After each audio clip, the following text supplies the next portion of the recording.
Welcome to Positive Emotional Tension Module. So dito sa module na to, you will discover how to create and maintain magnetic connection that keeps her invested and wanting more from you. So what to expect in this module? You will know why nice guy seduction don't work o yung pagiging masyadong mabait. Number 2, what women are looking for to be attracted. And number 3, emotional triggers to create for magnetic connection. So ito yung mga i-discuss natin for this module. So first, sino dito yung nakasakay na ng roller coaster? So hopefully lahat kayo. Hopefully ikaw nakasakay ka na ng roller coaster. So sa roller coaster, 'di ba ang roller coaster maraming loops, maraming twists and turns, maraming bumps, maraming pataas, merong pababa. So ganyan. So yung roller coaster, anong nararamdaman mo tuwing sumasakay ka? 'Di ba you feel excited? You feel intrigued, may thrill. Pero kahit ganun, babalik at babalik ka pa rin. Kumbaga itatry mo pa rin siya. So compare natin sa roller coaster na puro paakyat lang. So nari ito yung roller coaster na isa. So yung roller coaster na to puro paakyat lang. Pag napunta na kayo sa taas, bababa na lang kayo ulit. Siguro sa una, it will make you excited kasi first time. Pero kung paulit-ulit mong ginagawa, you will feel bored. Compare sa gantong rides, sa gantong roller coaster. This one will make you more excited. Kumbaga. So ganun rin sa seduction. So ano ba ginagawa ng roller coaster pagdating sa seduction? So number 1, it attracts them. 'Di ba usually yung mga entrance sa roller coaster is maganda, magarbo, maraming ilaw. Because it attracts audiences. It attracts people to go for the ride. Number 2, it makes them excited and turned on. Kasi nga, sobrang daming loops, sobrang daming twists and turns, sobrang daming taas, baba. And number 3, it keeps them coming back for more because of this one. Kumbaga doon nila na-experience yung adrenaline, excitement, dopamine. So yun, kaya tayo laging balik ng balik sa roller coaster. Joms, ano ba kinalaman nito when it comes to attraction? It's because women need to feel something to be attracted to you. Okay? And that something is called tension. So kapag tinanong mo yung babae mong kaibigan na may boyfriend, tatanong mo, bakit mo ba siya nagustuhan? Usually lang sagot, kasi may something eh. Yung something na yun is yung tension. So ganun din sa roller coaster. Kaya tayo balik ng balik, kaya natin siya nagugustuhan kahit nakakatakot. It's because meron siyang tension. And women needs tension to be attracted to you. So parang ganun rin sa relationships. You cannot create tension if, eto may checklist akong ipapakita sa inyo, bilangin nyo kung ilan dito yung mache-check nyo. Number 1, response immediately to every message. Number 2, sends long, detailed text explaining everything. Number 3, laging nag-agree sa mga opinions niya kahit different naman talaga yung opinion mo. Number 4, sobrang dami magtanong. Interview style. Number 5, tries to keep the conversation going. Kaya interview style siya mag-chat or mag-message kasi gusto niya laging i-keep yung conversation. Ayaw matapos. Next, avoid flirting or sexual topics, playing it too safe. Kasi baka daw matag siya as manyak. Next, constantly checks in with good morning, good night text kahit di pa naman kayo. Good morning agad, nag-good night kahit hindi pa naman kayo exclusive. Next, seeks her approval in messages. Kumbaga, mihingi siya ng validation through text. So, how many dito yung na-checkan mo? So, if you're that guy, if marami kang na-checkan dito, you are constant and predictable on giving of attention and validation. Kumbaga, ikaw yung roller coaster kanina na straight lang. Wala kang loops, wala kang twists and turns, wala kang up and down. Kumbaga, straight ka lang. Kasi constant lang eh. Constant lang binibigyan mo. Ang ginagawa mo lang is puro pleasing. So first, gagana to. Pero once na paulit-ulit mo na siyang ginagawa, it becomes predictable na. Ibig sabihin, or mag-lessen yung attraction level niya sa'yo. So ito another example, the graph of excitement. Remember the time na meron kang gustong laruan. Kailan ka mas excited? Kapag bibilin mo pa lang siya? O pag nabili mo na siya. Di ba mas excited ka kapag before mo pa siya bilhin? Kesa yung after in which downline na yan, pababa na yan. Kumbaga, sa una excited ka pa rin pero once na paulit-ulit mo na siyang magamit is bababa na yung excitement mo. So, ganun rin sa women. Ang gusto lang naman kasi niyan is your attention and your validation. So, kung binigay mo to agad, ng paulit-ulit, palagi-lagi, then most likely, maboboard siya sa'yo. Her attraction, her level of excitement will go down. Kasi paulit-ulit mo nang binibigay eh. That's why nice guy seduction does not work. Yung pagiging nice yun, yung kaninang yung checklist. This one, these are the checklists or these are the symptoms ng pagiging nice guy. So kung marami kang na-checkan dito, then para sa'yo talaga tong module na to. So nagtataka ba kayo or napapaisip ba kayo kung bakit yung mga girls gusto lagi ng romantic or erotic novels, movies na may drama, mahilig manood ng reality TV shows, PBB, mga ganyan, and mahilig magchismis? It's because merong tension doon. Because women love tension. At ang pinakaayaw nila is yung boring. So that's why nandito ka nga sa course na to, para hindi ka maging boring. So ano pa pwedeng gawin para hindi maging boring? You need to make women feel tension. So ibig sabihin ba need natin maging bad boy? So usually yan agad yung naiisip nyo. So don't worry, hindi ka rin nag-iisa kasi akala ko rin dati ganito yung dapat gawin. So dapat mag-create ka ng excessive drama, kumbaga konting bagay pinapalaki mo pa. You're manipulative, abusive, verbal abuse, minamanipulate mo siya para makuha yung gusto mo. Being emotionally absent, yung tipong kapag may hindi ka gustong ginawa niya, is gagawin mo silent treatment or making women purposely jealous, yung ginagawa ng mga bad boy. But again, meron tayong spectrum. So, spectrum na yon, it's either nice guy ka or bad boy ka. So, ito yung magkabilang dulo. So, yung kabilang dulo, nice guy seduction, yung masyadong mabait, walang tension. O yung kabilang dulo is yung bad boy seduction, negative tension naman. So, hindi mo kailangan maging nice guy. Hindi mo rin kailangan maging bad boy. So, what I will teach you is about masculine seduction, in which ang gagamitin natin is yung positive emotional tension. Hindi ka magiging masyadong mabait at hindi ka masyadong magiging bad boy. So, paano natin magagawa yon? It's by using positive emotional tension or creating positive emotional tension. So, ano ba yung positive emotional tension? Positive emotional tension is not about manipulation or being a gago. So, hindi ko kayo tuturuan dito kung paano maging gago. Okay? Hindi ko kayo tuturuan kung paano mag-manipulate, paano mag-persuade, paano mag-dark psychology. No. So, this is about creating positive connection dun sa interested kang girl.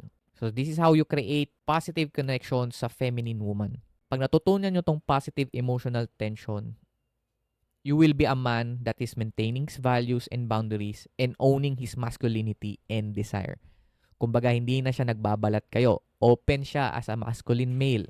Kumbaga, pinapakita niya na masculine siya at hindi siya nagtatago or hindi siya nagsusuot ng maskara na mabait lang siya.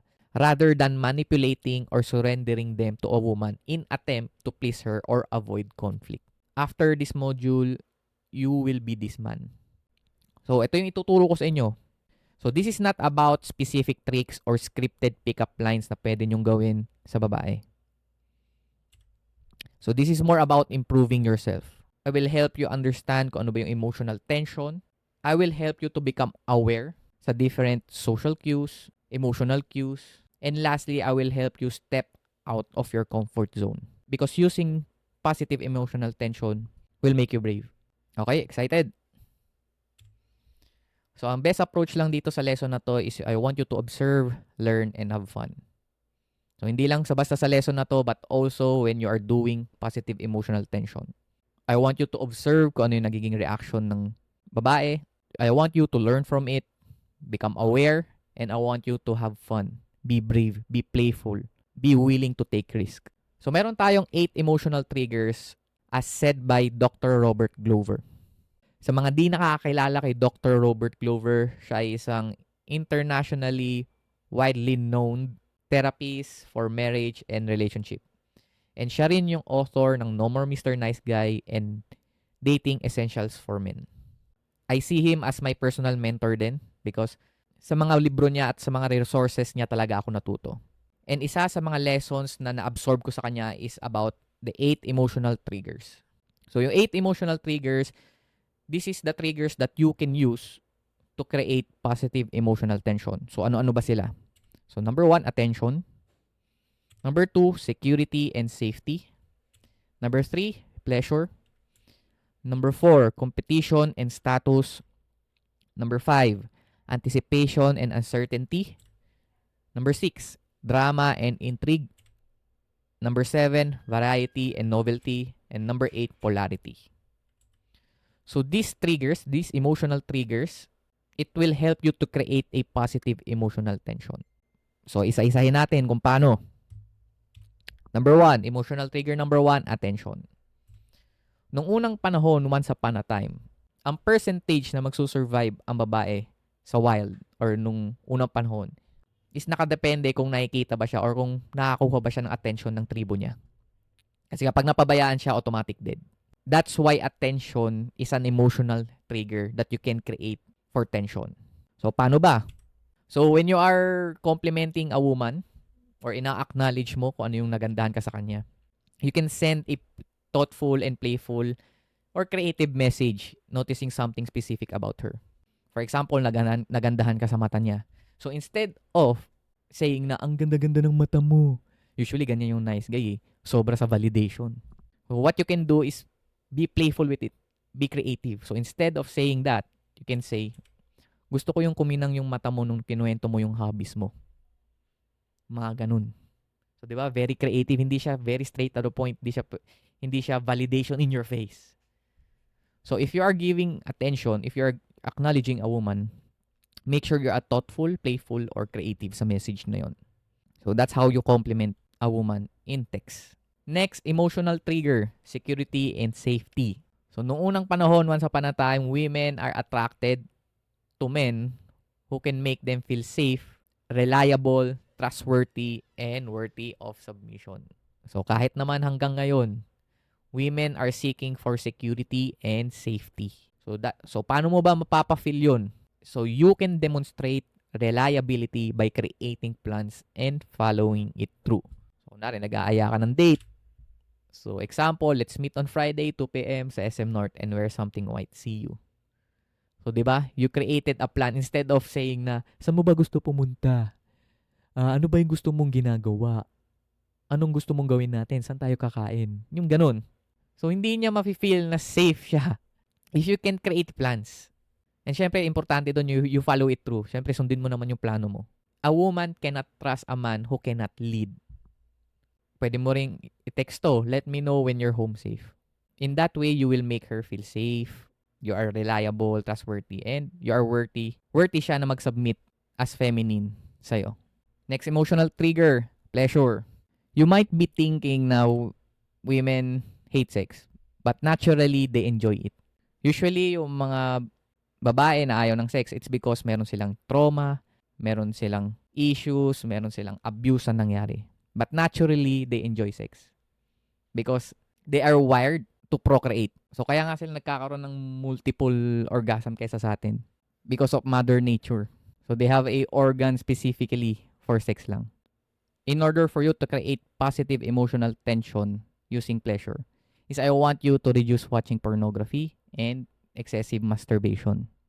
Because we want to channel your sex drive towards real life interactions and hindi sa screen lang, hindi lang pixels lang. Kaya nga siya tinatawag na sex drive eh. It should drive you towards real intimacy at hindi yung peke na sa screen lang. If you want to be good at flirting and banter, kumbaga yan yung previous module natin, I want you to channel your sex drive. So what kills sex drive is excessive watching of pornography and excessive masturbation. So paano ba to? Ito, another example. I can't stop thinking about how good or sexy you look in that dress. 'Di ba? Sample flirting. So again, hindi naman sinabing pag flirting is sobrang bastos agad. Kumbaga may sexual innuendo lang siya. Or pwede rin ganito. Another sample text. Napaginipan kita and hindi ko pa nakikita yung side mo na yun. 'Di ba? So this will help create positive emotional tension by triggering their pleasure. Next, status. So how you can create positive emotional tension using status? So because women compete for the best partners. Noong unang panahon, once upon a time, they're looking to procreate. Lahat naman tayo looking for to procreate. So they want a man they see as the best partner for them. So paano mo magagawa yon? Casually mention activities that showcase your value. For example, kakatapos ko lang mag-workout. How's your magulong buhay? Ayun.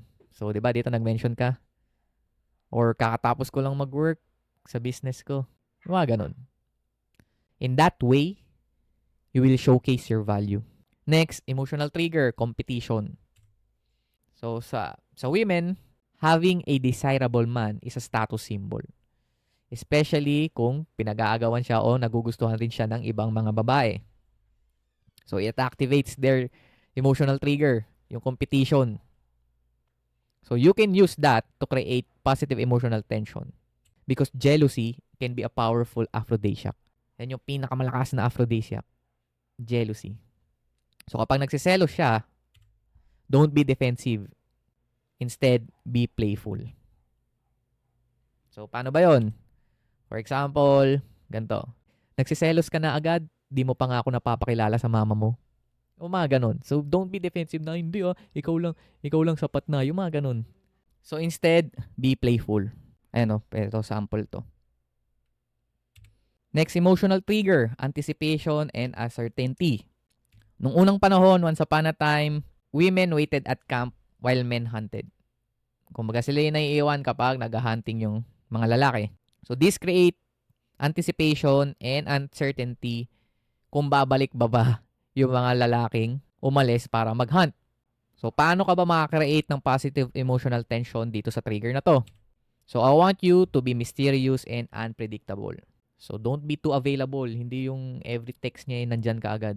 Tuwing kailangan ka niya is andyan ka agad. Nag-reply ka kaagad. Tipong wala ka ng ibang ginawa sa buhay mo kundi i-text lang siya. Example, for anticipation. Ayan, may surprise ako sa'yo bukas, for sure magugustuhan mo.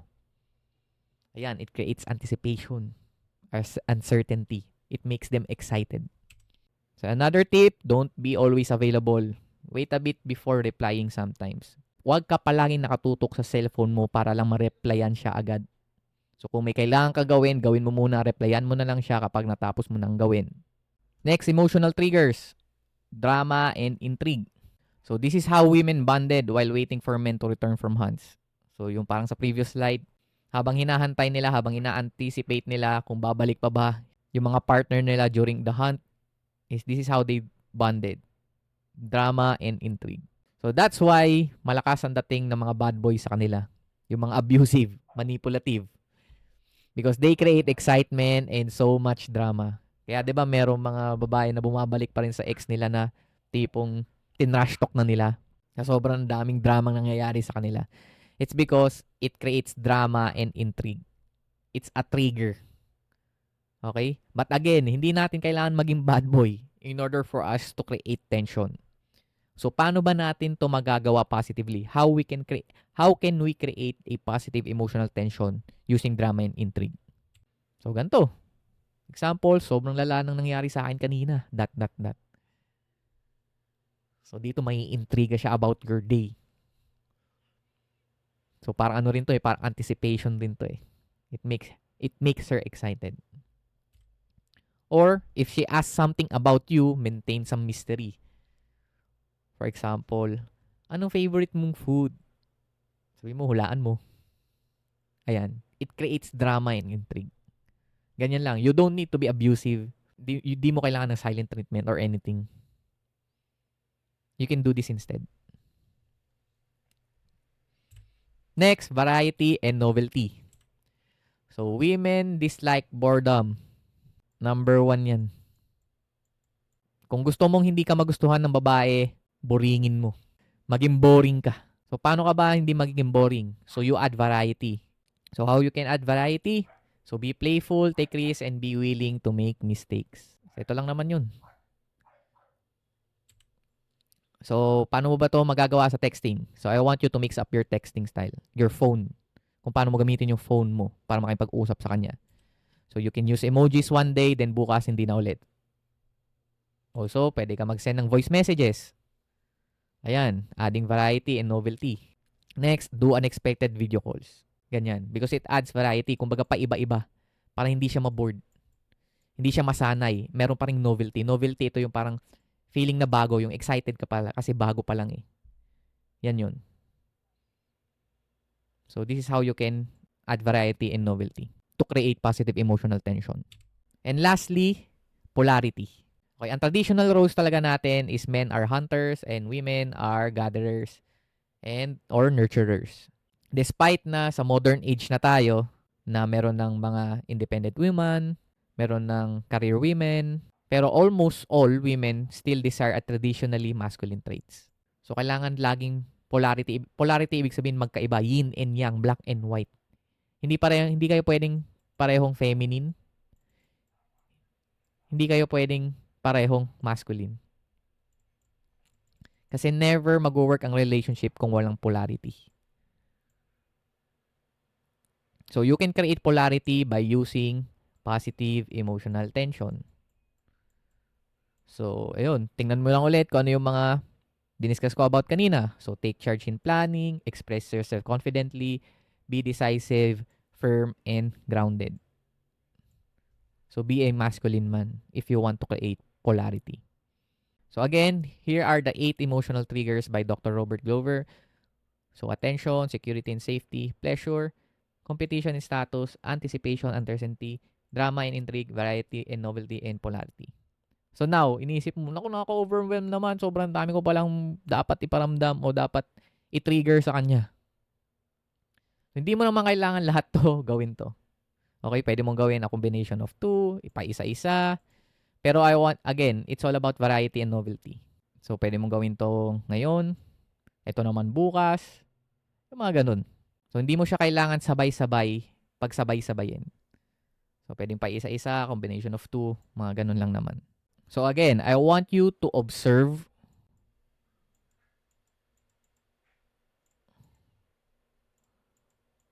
kung paano nag-react dito yung mga girls o yung kausap nyo.